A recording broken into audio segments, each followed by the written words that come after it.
ദേവദാസന്മാരുടെയും ദൈവമക്കളുടെയും ദേവദാസിമാരുടെയും ഒക്കെ മുൻപാകെ ഒരു സാക്ഷിയായി നിൽപ്പാൻ തക്കവണ്ണം വലിയവനായ ദൈവം ഇടയാക്കിയ വൻകൃപയ്ക്കായ സ്തോത്രം. മരണത്തിന്റെ നീക്കുപോക്ക് എപ്പോഴുടെ കയ്യിലാകുന്നു. എന്റെ ദൈവം എന്നെ മരണത്തിൽ നിന്ന് വിടുവിച്ച് ജീവിക്കുന്ന ഒരു സാക്ഷിയായി, ജീവനുള്ള ഒരു സാക്ഷിയായി നിർത്തിയിരിക്കുന്ന വൻകൃപയ്ക്കായ സ്തോത്രം. ഇതുപോലെ ഒരു ശനിയാഴ്ച ദിവസമാണ് ഞാനിവിടെ സന്തോഷത്തോടെ ആരാധനയ്ക്കൊക്കെ കടന്നു വന്ന് സന്തോഷത്തോടെ മടങ്ങി പോകുന്ന സമയത്താണ് പെട്ടെന്ന് എനിക്കൊരു ആക്സിഡന്റ് സംഭവിച്ചത്. ആരും വിചാരിക്കും, പെട്ടെന്ന് ഇങ്ങനെ പറയുമ്പോൾ തന്നെ വിശ്വസിക്കാൻ കഴിയില്ല. എങ്കിലും എൻ്റെ ദൈവം സാത്താൻ പല പദ്ധതികൾ ഒരുക്കിയെങ്കിലും എൻ്റെ ദൈവം എനിക്ക് ഒരു കഷ്ടത വരുത്തിയത് എനിക്ക് ഗുണമായി എന്ന് തന്നെ യോബ് പറഞ്ഞതുപോലെ ഞാനും പറയുന്നു. ഹല്ലേലൂയ, സ്തോത്രം. വളരെ ദുഃഖത്തോടെ ആയിരുന്നുവെങ്കിലും എൻ്റെ ദൈവം, എൻ്റെ വലിയവനായ ദൈവം എന്നെ ജീവനോടെ ശേഷിപ്പിച്ചിരിക്കുന്നു. ശിഷ്ടായുസ് ദൈവത്തിന് വേണ്ടി ഞാൻ എപ്പോഴും പറയുന്നതാണ്, ദൈവം തരുന്ന ആയുസ് ദൈവത്തിന് വേണ്ടി കൊടുക്കണം. ഹല്ലേലൂയ, ഇനിയുള്ള ആയുസ് ദൈവത്തിന് വേണ്ടി കൊടുക്കുവാൻ തന്നെയാണ് ഞാനും ആഗ്രഹിക്കുന്നത്. ഞങ്ങളുടെ കുടുംബത്തിന് വേണ്ടി പ്രത്യേകം പ്രാർത്ഥിക്കണം. കഴിഞ്ഞ ദിവസം ഞാൻ വളരെ വേദനയോടെയാണ് ഇവിടെ കടന്നു വന്നത്. ഈ വീഴ്ചയുടെ ഇടിയിൽ ആക്സിഡന്റ് പറ്റിയ സമയത്ത് ഞാനും എൻ്റെ വാഹനവുമായി ഞാൻ ഒരു ചാലിലേക്ക് വീഴുവാനും എന്നെ ആളുകൾ ഇങ്ങനെ വലിച്ചാണ് എടുത്തത്. അപ്പോൾ അവർ സർവശക്തി ഉപയോഗിച്ചാണ് എന്നെ ഇതിനിടയിൽ നിന്ന് വലിച്ചെടുത്തത്.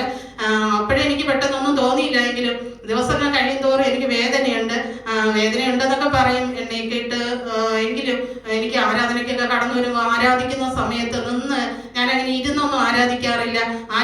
എണീക്കാൻ പറയുമ്പോൾ എണീറ്റ് നിന്ന് തന്നെ എത്ര സുഖമില്ലെങ്കിലും ഞാൻ ആരാധിക്കുന്ന സമയത്ത് ഞാൻ ഒരു കാലിലൊക്കെ നിന്നാണ് ആരാധിക്കുന്നത്. എൻ്റെ വലത് കാലിടിച്ച് നമുക്ക് നോക്കുമ്പോൾ അറിയായിരുന്നു, പച്ച കളറിൽ നീല കളറിലൊക്കെ നീര് വന്ന, മുട്ടിലൊക്കെ നീര് വന്ന അവസ്ഥയിലായിരുന്നു. എൻ്റെ ദൈവം അതിൽ നിന്നെല്ലാം എനിക്ക് വിടുതൽ തന്നു. കാരണം ഞാൻ കഴിഞ്ഞ ദിവസം വളരെ വിഷമത്തോടെ പ്രാർത്ഥിച്ചു കൊണ്ടിരുന്ന സമയത്ത് ദേവദാസൻ ഞങ്ങൾക്ക് വേണ്ടി ഞങ്ങൾ രണ്ടുപേരും മുന്നിലോട്ട് വന്നു. എനിക്ക് പ്രാർത്ഥിച്ചു കഴിഞ്ഞാൽ ഞാൻ ഒരു വിഷയം പോലും പറഞ്ഞില്ല. പറയാതെ തന്നെ എൻ്റെ ശരീരത്തിലുള്ള എല്ലാ ക്ഷതങ്ങൾക്ക് വേണ്ടി എല്ലാം പ്രാർത്ഥിച്ചു. എൻ്റെ ദൈവം എനിക്ക് പൂർണ്ണ സൗഖ്യം തന്നു. എനിക്ക് കട്ടിലൊക്കെ കിടക്കാൻ വളരെ ബുദ്ധിമുട്ടായിരുന്നു.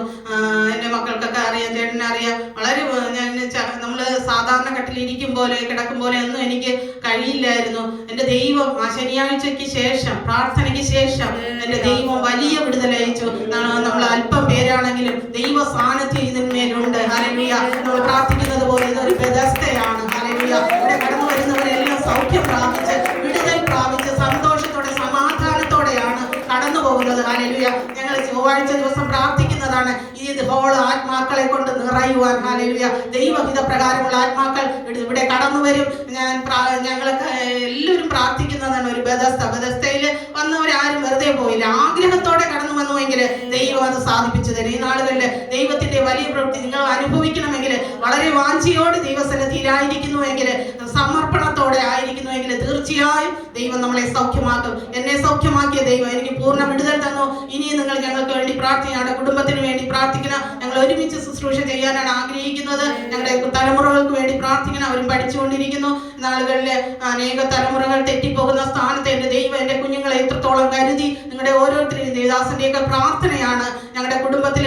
ഞങ്ങൾ മാത്രമാണ് ചേട്ടൻ്റെ കുടുംബത്തിലെ രക്ഷയുടെ അനുഭവത്തിലായി തീർന്നത്. അവരുടെ കുടുംബത്തിന് വേണ്ടി പ്രാർത്ഥിക്കണമെന്ന് പറഞ്ഞുകൊണ്ട് എനിക്ക് വേണ്ടി പ്രാർത്ഥിച്ച ദേവദാസനും കുടുംബത്തിനും എല്ലാം വേണ്ടി നന്ദി പറഞ്ഞുകൊണ്ട്, പ്രത്യേകിച്ച് ദൈവത്തിന് നന്ദി പറഞ്ഞുകൊണ്ട് ദൈവസന്നിധിയിലിരുന്നു.